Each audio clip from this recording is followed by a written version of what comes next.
Launch Club today. There are currently more over 65 in the UK than 16 years old, according to the government statistics. More than 100,000 carers migrated to the UK last year on the carers visas route. That means that given the complexity of the UK's demography of the UK population, in the next many years to come, more people are going to have to move to the UK to come and watch as carers. So this podcast is for anyone who recently migrated to the UK as a carer, or anyone who is abroad thinking of migrating to the UK to work as carer. By the time you finish watching this program, you would have enough information to help you transitioning, enough information about the process of applying to come and work in the UK.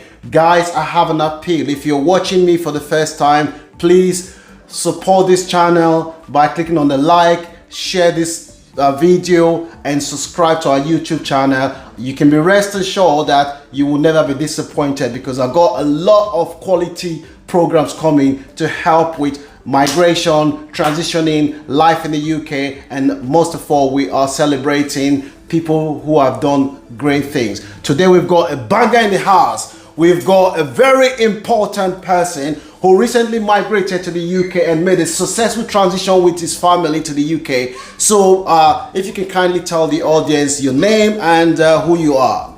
My name is Aderoy Abiodun. I work in the healthcare sector as a carer and as a mental support staff. I've been in the UK now for less than a year. Good, less than a year. So at what stage did you decide that you were coming to work in the UK as a carer? I have a 6-year-old daughter now, and I just look at the things back home. I look at the things what I've gone through, and I just don't want my daughter to go through the same. I want her to be in an environment where there's opportunities, for a better life for her. So you're saying that the reason you migrated to the UK is because there are more opportunities in the UK than in Nigeria? Yes. So when did you decided that you were going to leave? When? I've had it in mind for a while, but I never really put word into action until early last year. Okay. So when you decided that you were leaving Nigeria to the UK, what were the processes that you followed? The first thing I did was I did a couple of research. I found out the possible routes that I could, because I didn't want to come and then start hiding illegally and stuff. So one of the routes I did consider was the education route. But it was quite expensive. And then I also realized that there are kind of restrictions surrounding that. Obviously every visa has restrictions, but then I basically wanted to come here and make a living for myself and my family. So Okay. So how did you apply for the visa? In my own situation, I was quite fortunate. I have a family in the UK. My sister has been in the UK for a while. So she gave me an idea. She was like, there's occupational shortage in the health sector. And then they're looking for staffs, carers. If you come in via this route, you get a sponsorship to work in the health sector. I did my own research, and I realized that yes, it's actually quite, it's a very, very good opportunity for me to come to the UK too. Okay, so when you did your research, you found out about the road to come to the UK. I want my audience to understand, from the moment you decided that you were coming to the UK, what were the processes that you followed to apply for the visa? That's what my audience wants to know. Yes. When I did mine, which was I think it was still quite early then. I think it just came out then. I don't know if it has been around for a while. But so I got a person in the UK. Literally a lawyer. Right? Who has an agency. I was like, all right, these people offer sponsorship. Right? You go and submit your CV. I submitted my CV through the lawyer. to the agency. I got interview date. I got a letter saying, all right, my CV is good, right? They said I'm gonna have an interview. They gave me a date. Yeah. I did I kind of like familiarize myself with the possible questions I might get asked during the interview. I watch YouTube videos. Yeah. And then I did, I studied some materials. Okay. I got myself prepared for the interview. I passed the interview, which was literally the first step. I got my offer letter. Okay. And when you get your offer letter, it comes with a certificate of sponsorship. Okay. From your employer. Okay. So what you're saying is you contacted the solicitor in the UK? Yes, in the UK. And was your sister involved in that contact? Yes, to an extent. Okay. So you got your sponsorship letter. But you don't necessarily have to have a contact in the UK. Good. If you go on LinkedIn. Good. If you go on LinkedIn, there's loads of advertisements on LinkedIn. Good. You will be surprised at the rates out. Literally, NHS Trust lists advertisements on LinkedIn. If you're watching this video, what Mr. Adebayo is saying is that you don't need to know anyone to actually migrate to the UK legally and work for the NHS. Okay? So they can go on the LinkedIn. Okay? And then you just do your search. Just search. Okay. Just search NHS jobs with sponsorship. Okay. Yeah, you have to be particular about the sponsorship. Okay. NHS jobs with sponsorship. Yes. Okay. So I understand my producer told me you have to do English test. Yes, it's one of the requirements. Not your employer doesn't require that. It is the UK embassy that requires it because they want to be sure. They need you to prove to them that you can actually communicate in English because literally the people you are going to be attending to your services are English speaking people. So you need to be able to communicate with them. So you definitely need to prove to them that yes, I can communicate in English proficiently. Is it difficult? Well, nothing is easy, but if you study for it, yeah, I passed mine at the first trial. How much did it cost you? Literally about £100.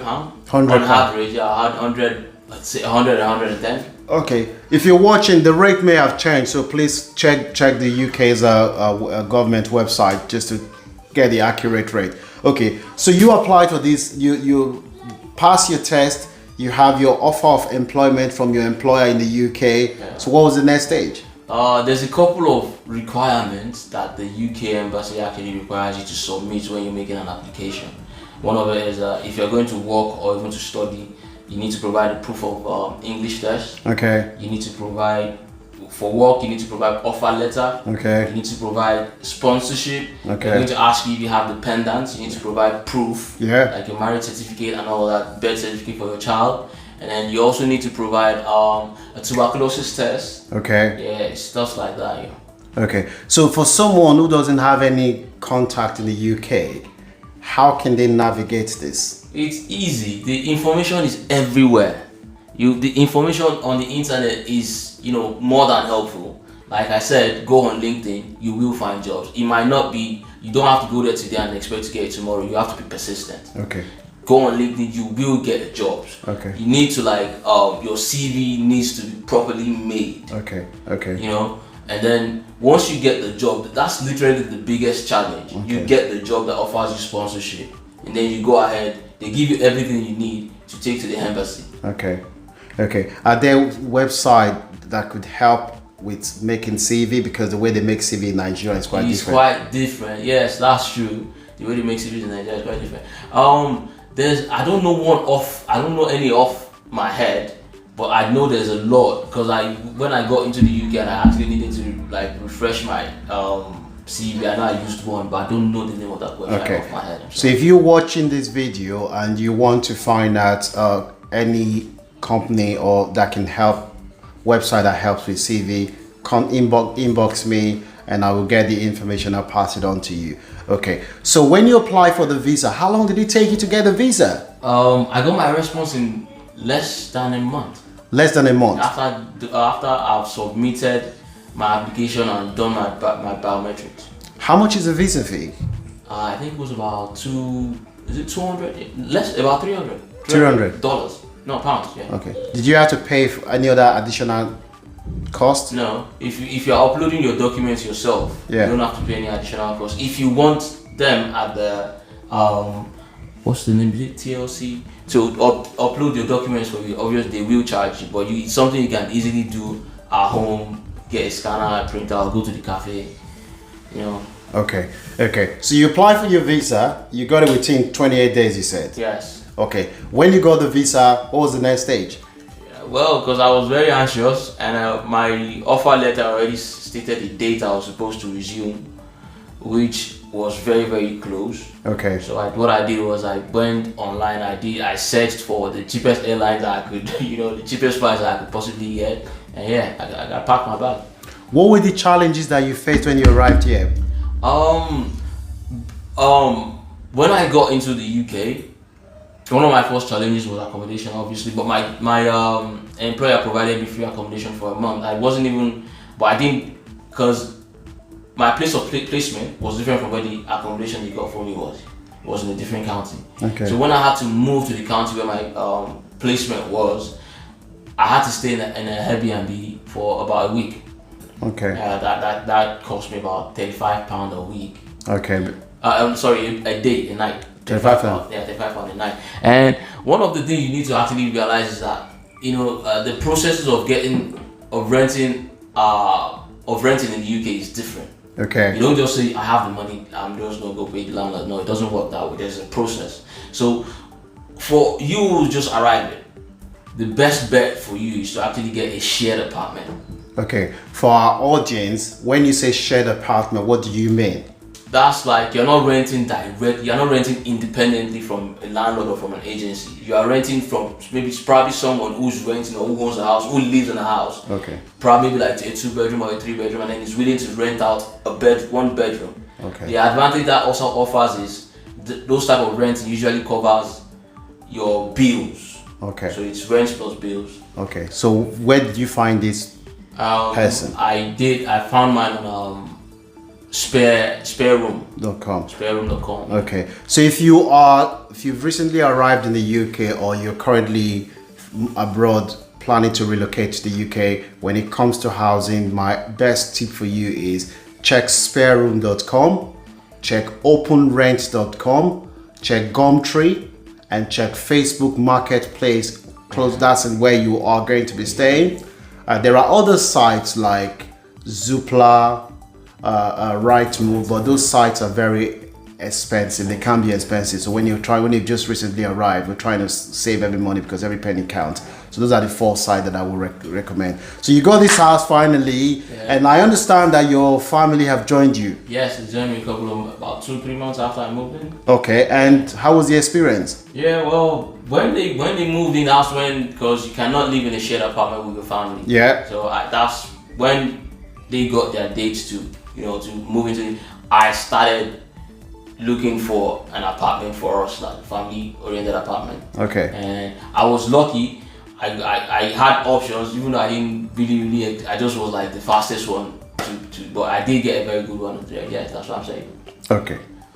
So when you got your visa, it was you that was giving the visa. Yeah. And can you tell the audience what was the process of applying for your family? Basically, when you're making your own application, you state on there that you have dependents. Okay. Your wife, children, you state the numbers so they know. Okay. Beforehand that when you get granted, you then, the provision is there for your family. They know they expect you to, invite your family. So you state it in there during your own application that you have dependents. Okay. So do you have to get a lawyer to apply for your? No. Okay, you did that. You can do it yourself. Okay. It saves you a lot of money. Okay, that's good. You hear from Mr. Adebayo now. Okay, so the family, they've come, they've arrived, they're now staying with you. So I understand also that your daughter, in terms of accessing services such as health and education. Yeah, basically, even for you, the first thing you need to do is register to a GP. It's very important. When you say GP for our audience, you mean register with a doctor? Yeah, with a doctor. Yeah, okay. Basically. So when my family moved in, I registered my daughter with a GP. I registered her into school. you know, during even before she came in, or when she came in, it was close to the break. So I just went to the school. I